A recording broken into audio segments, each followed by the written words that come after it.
Princípios constitucionais penais. Princípio da legalidade. Olá pessoal, tudo bem? Eu sou o professor Alisson Thiago e nessa aula nós vamos tratar sobre o princípio da legalidade.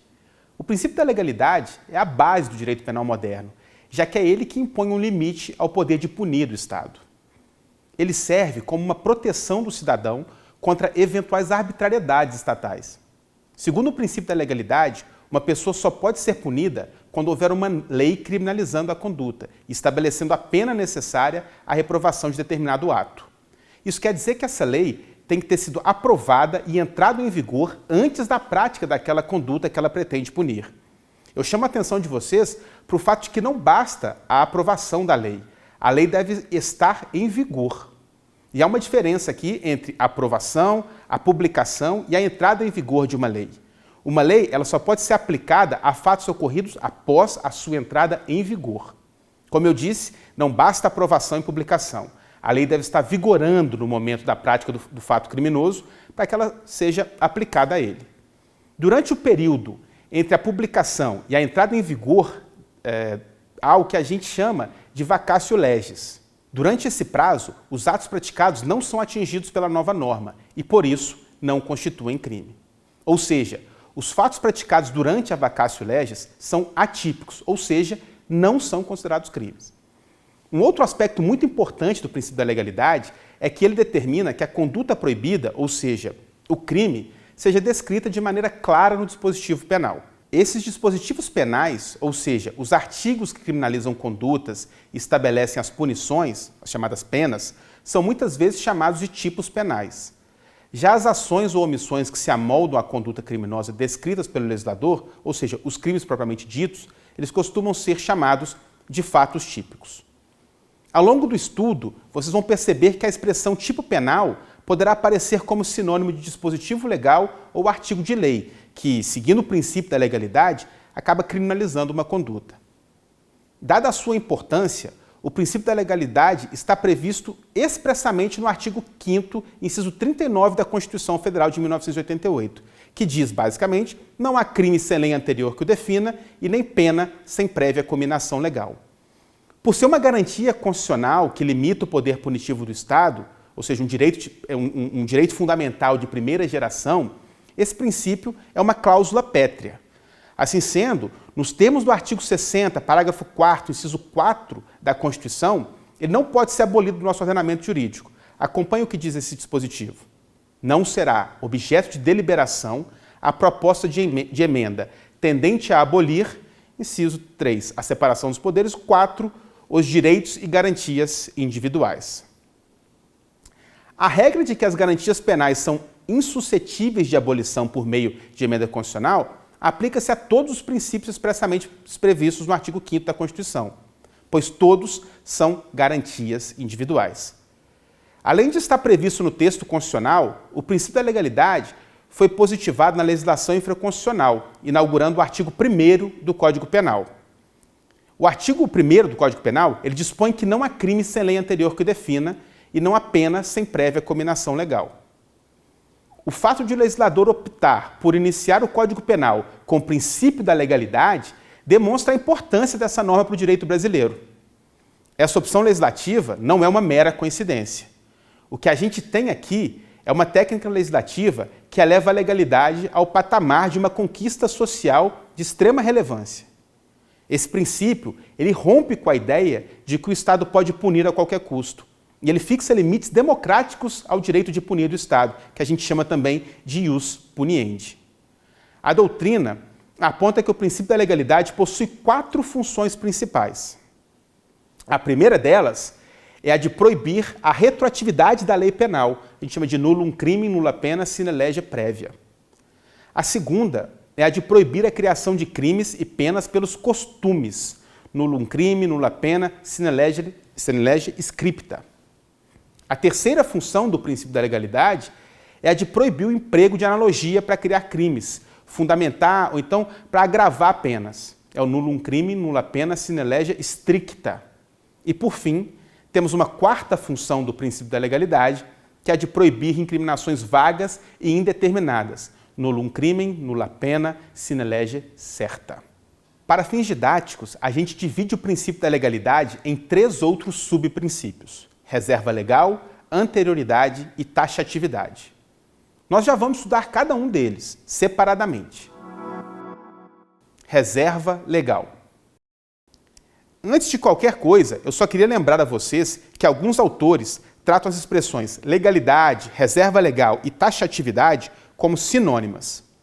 Os autores Damásio de Jesus e Rogério Greco, por exemplo, entendem que o artigo 1º do Código Penal traz só 2 princípios, a legalidade e a anterioridade. Outros autores, como é o caso do André Stefan, Vitor Eduardo Rios Gonçalves, eles dividem o princípio da legalidade da forma como nós vamos estudar a seguir, mas eles também incluem um 4º subprincípio dentro dela, que é a proibição da analogia em desfavor do réu, também chamada de analogia in malam partem. Apesar dessas divergências doutrinárias, o essencial para a gente é compreender que uma conduta só pode ser considerada criminosa se estiver descrita em lei de maneira prévia e adequada. Isso quer dizer que não se pode criminalizar uma conduta por meio de normas como, por exemplo, portaria, medida provisória. A criminalização deve ser feita por meio de lei em sentido estrito. Nós vamos entender as subdivisões do princípio da legalidade? Vem comigo. O princípio da reserva legal estabelece que somente a lei, em sentido estrito, pode criar crimes e contravenções penais. Ele também é conhecido como princípio da estrita legalidade e garante que apenas leis ordinárias e leis complementares possam criminalizar condutas ou agravar penas. Em decorrência da reserva legal, a lei é descrita como a fonte formal imediata do direito penal. Isso quer dizer que não se admite que alguém seja condenado criminalmente com base, por exemplo, nos usos e nos costumes. Isso quer dizer que, ainda que uma sociedade considere uma conduta como extremamente inadequada, é somente a lei que pode transformar aquele ato em infração penal. Como consequência disso, somente por meio de uma lei penal em vigor é que essa conduta socialmente inadequada poderá ser punida como infração penal. Vocês notaram que eu acabei de usar a expressão infração penal 2 vezes, não é mesmo? Pois é, infração penal é um conceito técnico para o direito e abrange tanto os crimes quanto as contravenções penais. Os crimes são aqueles previstos no Código Penal ou em legislações específicas, referindo-se a infrações penais mais graves. Eles são punidos com pena de reclusão ou de detenção. Já as contravenções, elas estão previstas na Lei de Contravenções Penais e são as infrações penais menos graves, puníveis com pena de prisão simples. Essas penas que eu acabei de mencionar para vocês, reclusão, detenção e prisão simples, se diferenciam pelo regime de cumprimento e pelo tipo de estabelecimento onde elas serão executadas.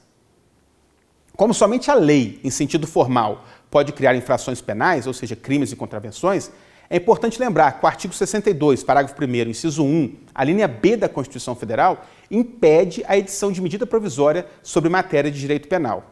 Dá uma olhada no artigo aí comigo. Artigo 62, parágrafo 1º da Constituição Federal. É vedada a edição de medidas provisórias sobre matéria, inciso 1, relativa a linha B, direito penal, processo penal e processual civil. Isso também é válido para as leis delegadas, conforme previsto no artigo 68, parágrafo 1º, inciso 2 da Constituição, que também impede a utilização desse tipo de norma com relação às matérias que tratem dos direitos individuais, como é o caso do direito penal, que lida com a liberdade especificamente. É importante que vocês fiquem atentos para o fato de que o princípio da reserva legal, como garantia constitucional, ele deve ser utilizado sempre para proteger os cidadãos do arbítrio estatal e nunca para prejudicá-los. Assim sendo, o entendimento doutrinário e jurisprudencial dominante é no sentido de que outros meios normativos diferentes das leis podem ser utilizados para melhorar a situação de um réu, ou seja, para beneficiá-lo. Uma interpretação sistematizada do princípio da reserva legal permite concluir, por exemplo, que uma medida provisória ou uma portaria poderia ser utilizada para absolver um réu ou para diminuir sua pena, mas nunca para condená-lo ou agravar sua situação. Esse foi o entendimento, por exemplo, do Supremo Tribunal Federal, o nosso STF, no julgamento do recurso ordinário em habeas corpus número 117.566. Na ocasião, desse julgamento, a Corte entendeu que uma medida provisória havia descriminalizado a posse de arma de fogo durante determinado período. Um outro ponto importante, e que por isso merece destaque sobre o princípio da reserva legal, é o fato de que as leis penais devem ser escritas. Isso quer dizer que não se admite, por exemplo, a punição de uma conduta por meio de tradições orais que não forem positivadas, ou seja, transformadas em lei em sentido formal. Princípio da anterioridade. Vamos falar agora sobre o princípio da anterioridade.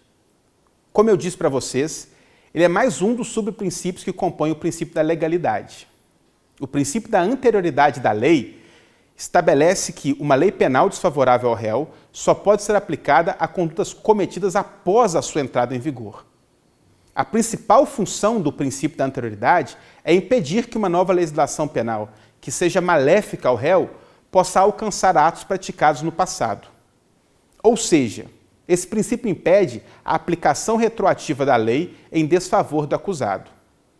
Se a gente parar para pensar, a inclusão da anterioridade no rol dos princípios constitucionais é meio que intuitiva, já que ela parte do pressuposto de que ninguém pode ser punido por atos cometidos de acordo com padrões de legalidade vigentes à época.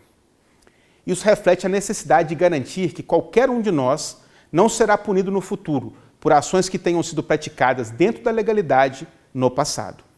A título de exemplo, no Brasil, pessoas com mais de 18 anos podem consumir bebida alcoólica legalmente. Agora, imagine que a partir de amanhã entre em vigor uma lei proibindo o consumo de álcool e tornando essa conduta punível com pena de prisão. Nesse caso, somente aqueles que consumirem bebida alcoólica após a nova lei entrar em vigor poderão ser responsabilizados criminalmente, pois o princípio da anterioridade veda a aplicação retroativa da lei penal, impedindo a punição daqueles que consumiram álcool quando essa prática ainda era lícita, conforme nós vamos apresentar numa imagem daqui a pouquinho. Se não existisse o princípio da anterioridade penal, essa nova lei poderia punir todas as pessoas que consumiram bebida alcoólica antes da sua entrada em vigor.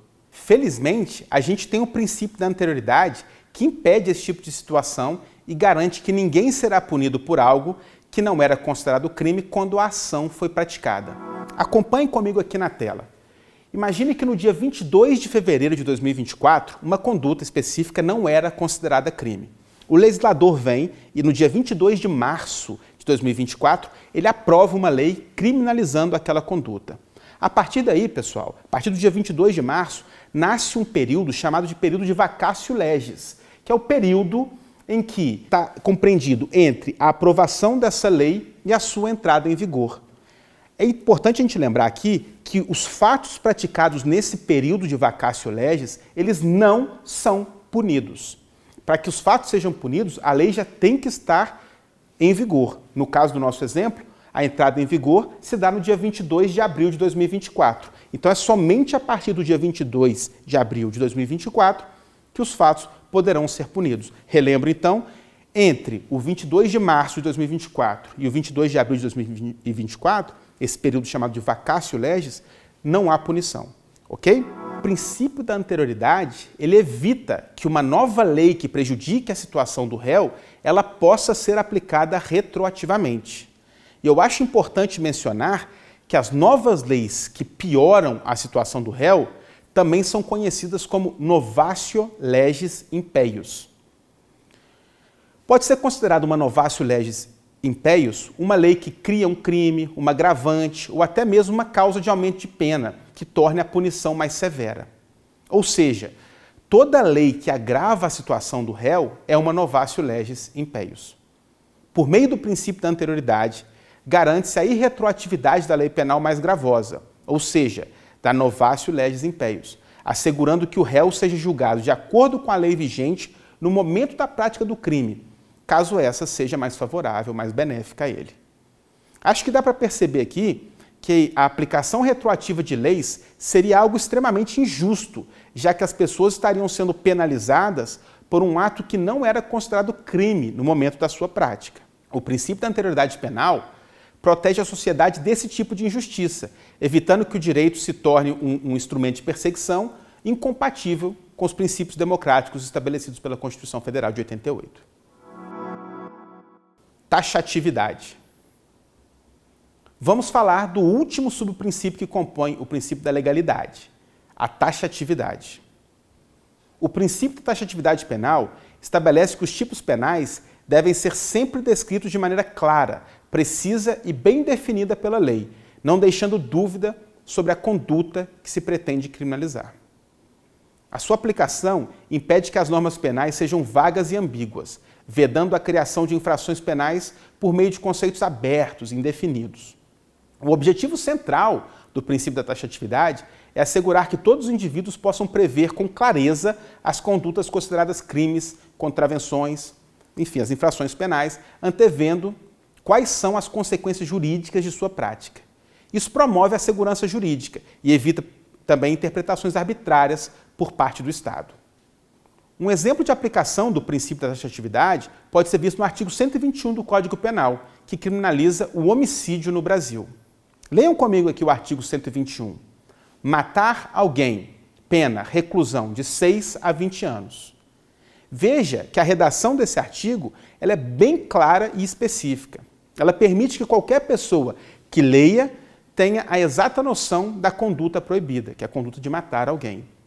Veja que o legislador descreveu de forma exata o que seria o crime de homicídio, tirar a vida de uma pessoa, bem como a pena aplicável em caso de descumprimento dessa norma. O problema é que existem crimes com descrições mais vagas ou genéricas, conhecidos como tipos penais abertos. Esses tipos penais abertos, eles podem violar o princípio da taxatividade, porque eles não dão para a gente a certeza da conduta que é proibida.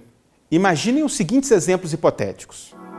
Primeiro, o crime hipotético A, artigo XX, praticar ato contra-revolucionário, pena de 2 a 5 anos de reclusão. Crime hipotético B, artigo YY, atentar contra o interesse do povo, pena de 3 a 10 anos de reclusão.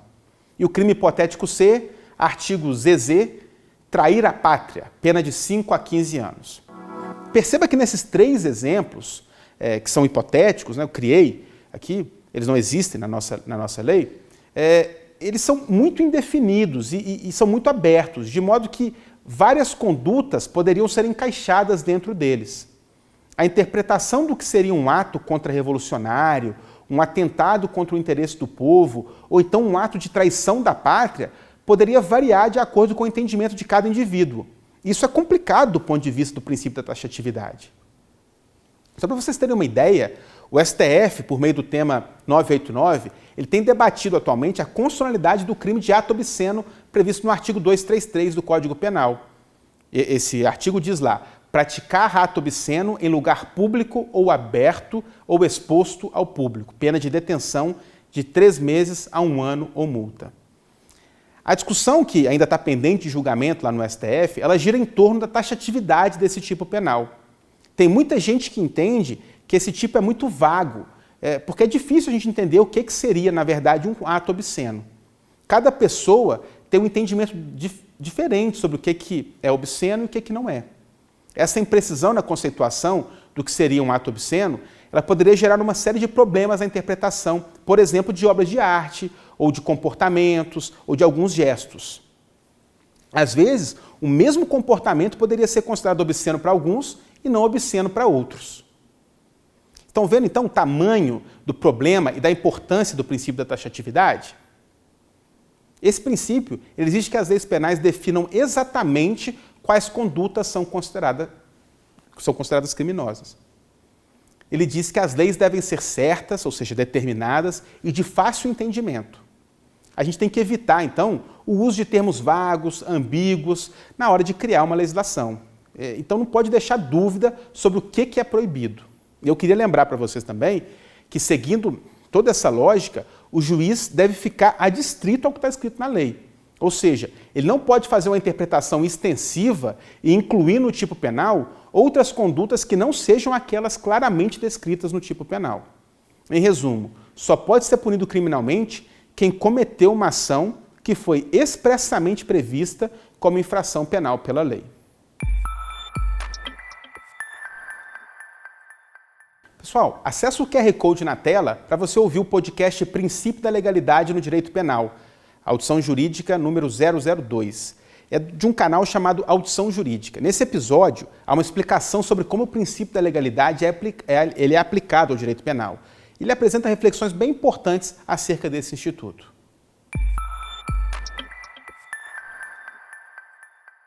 Para concluir, eu queria só chamar a atenção de vocês de que a gente viu o princípio da legalidade. E o mais importante aqui é a gente compreender como o direito penal se relaciona com a Constituição Federal e com as garantias ali previstas. Eu espero que vocês tenham gostado da aula e desejo a todos ótimos estudos.